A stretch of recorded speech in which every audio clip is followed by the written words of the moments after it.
ഓം ശ്രീ ആഞ്ജനേയായ നമ.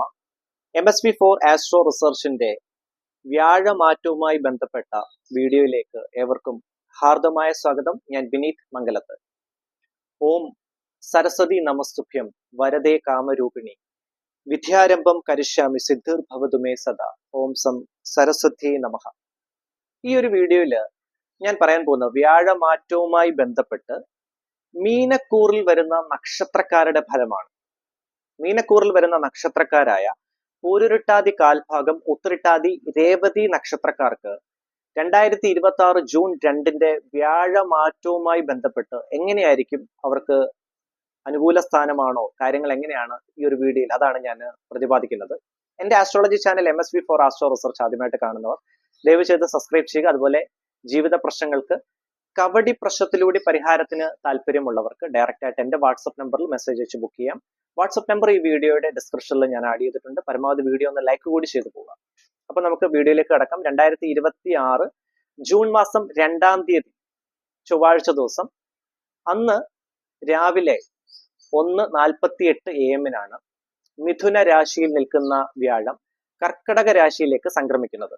അതായത് കൊല്ലവർഷം 1201 ആണ്ട് ഇടവം 19 കർക്കടക രാശിയിലേക്ക് വ്യാഴം സംക്രമിക്കുന്നത്. വ്യാഴം കർക്കടക രാശിയിലേക്ക് സംക്രമിക്കുമ്പോൾ വ്യാഴത്തിന്റെ ഉച്ചരാശിയാണ് കർക്കടക രാശി. അതായത് വ്യാഴം ഫുൾ പവറിൽ നിൽക്കുന്ന നല്ല ഒരു രാശിയാണ്, അതീവ ബലവാനായി നിൽക്കുന്ന ഒരു രാശി. 12 വർഷങ്ങൾക്ക് ശേഷമാണ് വീണ്ടും കർക്കടക രാശിയിലേക്ക് വ്യാഴം എത്തിച്ചേരുന്നത്. ഒരു രാശിയിൽ 1 വർഷമാണ് വ്യാഴം തുടരുന്നത്. വ്യാഴ മാറ്റത്തോടു കൂടി ചില നക്ഷത്രക്കാർക്ക് വളരെ അനുകൂലമായിട്ടുള്ള സമയമാകും, ചില നക്ഷത്രക്കാർക്ക് ദൈവാധീനം ആർജിച്ചെടുക്കേണ്ട സമയമാണ്. അതായത് ഗുണദോഷ സമ്മിശ്രമായിട്ടുള്ള സമയമാകും വരാൻ പോകുന്നത്.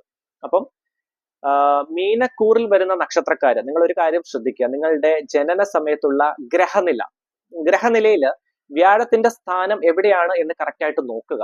നോക്കിയിട്ട് യഥാവിധി പരിഹാരങ്ങളും അതുപോലെ വഴിപാടുകളും ചെയ്ത് മുൻപോട്ട് പോകേണ്ടതാണ്.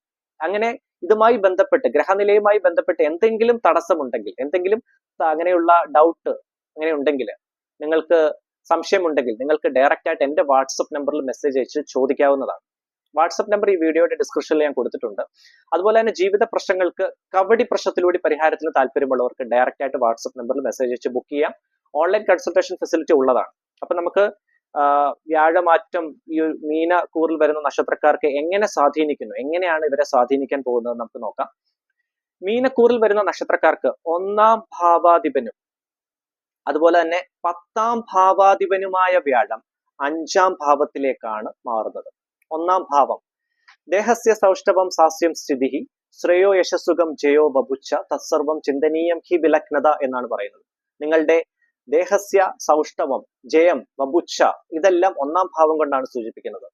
നിങ്ങളുടെ ശാരീരികപരമായിട്ടുള്ള അങ്ങനെയുള്ള കാര്യങ്ങളെല്ലാം, അതായത് ഊർജം, ശരീരബലം, ഇതെല്ലാം 1-ാം ഭാവം കൊണ്ടാണ് സൂചിപ്പിക്കുന്നത്. ഉന്മേഷം. 1-ാം ഭാവാധിപനും 1-ാം ഭാവം കൊണ്ട് ഉദ്ദേശിക്കുന്നതെന്ന് പറഞ്ഞാൽ മീനം രാശിയാണ്. മീനം രാശിയിൽ ഇപ്പോൾ ശനി സഞ്ചരിക്കുന്നത് കൊണ്ട് തന്നെ ശനിയുടെ പ്രീതി നേടിയെടുക്കേണ്ടത് വളരെ അത്യാവശ്യമാണ്. പക്ഷെ വ്യാഴത്തിന്റെ ദൃഷ്ടി ശനിയിലോട്ട് വരുന്നുണ്ട്. കർക്കിടക രാശിയിൽ വ്യാഴം മാറുമ്പോൾ വ്യാഴത്തിന്റെ ദൃഷ്ടി സ്വാഭാവികമായിട്ട് മീനം രാശിയിൽ വരുന്നത് കൊണ്ട് തന്നെ ശനിയുടെ ദോഷം ഒരല്പം കുറഞ്ഞു നിൽക്കാനുള്ള സാധ്യതകളും കാണിക്കുന്നുണ്ട്. പക്ഷെ ശനി മന്ത്രം ദിവസവും ജപിക്കുക.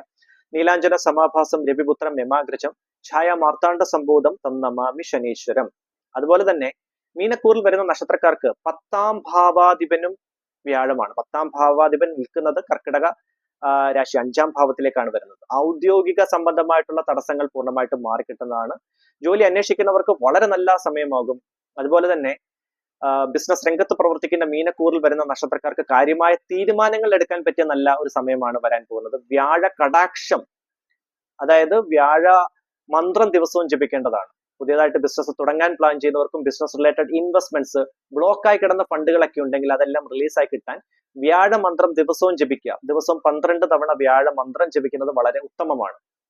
ദേവാനാഞ്ച ഋഷീണാഞ്ച ഗുരും കാഞ്ചന സന്നിഭം ബുദ്ധിഭൂതം ത്രിലോകേശം തം നമാമി ബൃഹസ്പതിം. ഇതാണ് വ്യാഴ മന്ത്രം. വ്യാഴ മന്ത്രം ദിവസവും ജപിക്കുക. ജോലിയിൽ കാര്യമായ പുരോഗതി പ്രതീക്ഷിക്കാവുന്ന വളരെ നല്ല സമയമാണ് മീനക്കൂറിൽ വരുന്ന നക്ഷത്രക്കാർക്ക്. കുടുംബത്ത് ശാന്തിയും സമാധാനവും ഐശ്വര്യവും നിലനിൽക്കുന്നതാണ്. 5-ാം ഭാവത്തിലേക്ക് വ്യാഴം മാറുമ്പോൾ കുട്ടികൾക്ക് നല്ല സമയമാണ്. പ്രത്യേകിച്ച് കുട്ടികളുടെ അങ്ങനെയുള്ള വിദ്യാഭ്യാസപരമായിട്ടുള്ള തടസ്സങ്ങൾ മാറാനും ദാമ്പത്യപരമായിട്ടുള്ള അങ്ങനെ ഉള്ള സന്താന ഭാഗ്യത്തിനും വളരെ നല്ലതാണ്. ദാമ്പത്യപരമായിട്ടുള്ള ക്ലേശങ്ങളൊക്കെ മാറിക്കിട്ടാനും നിങ്ങൾക്ക് വ്യാഴത്തിന്റെ അനുഗ്രഹം കിട്ടുന്നതുമാണ്.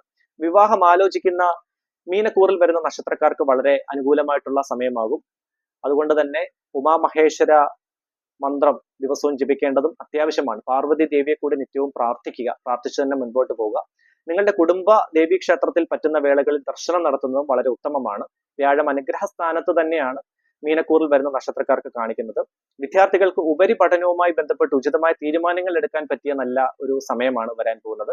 അതുപോലെ കോമ്പറ്റേറ്റീവ് എക്സാംസിന് പ്രിപ്പയർ ചെയ്യുന്ന കുട്ടികൾക്ക് വളരെ നല്ല സമയമാണ്. വീട് പണിയുമായി ബന്ധപ്പെട്ട് മീനക്കൂറിൽ വരുന്ന നക്ഷത്രക്കാർക്ക് ഉചിതമായ തീരുമാനങ്ങൾ എടുക്കാവുന്ന നല്ല സമയം.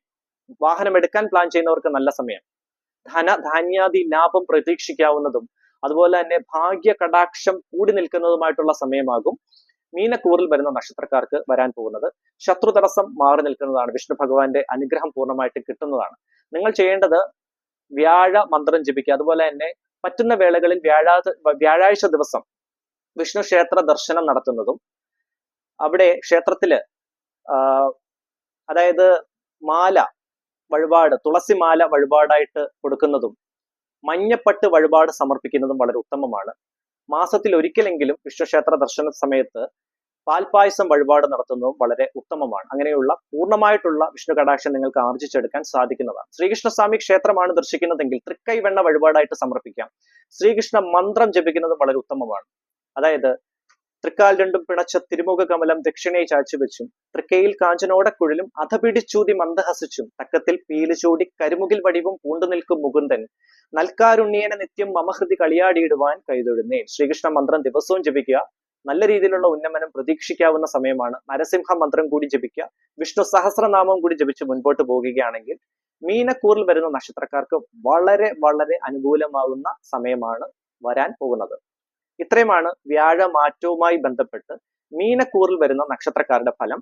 എന്റെ astrology channel MSV4 astro research നിങ്ങൾ ആദ്യമായിട്ടാണ് കാണുന്നതെങ്കിൽ ദയവ് ചെയ്ത് സബ്സ്ക്രൈബ് ചെയ്യുക. എല്ലാവർക്കും നന്മയും ഐശ്വര്യവും നേരുന്നു. നന്ദി, നമസ്കാരം.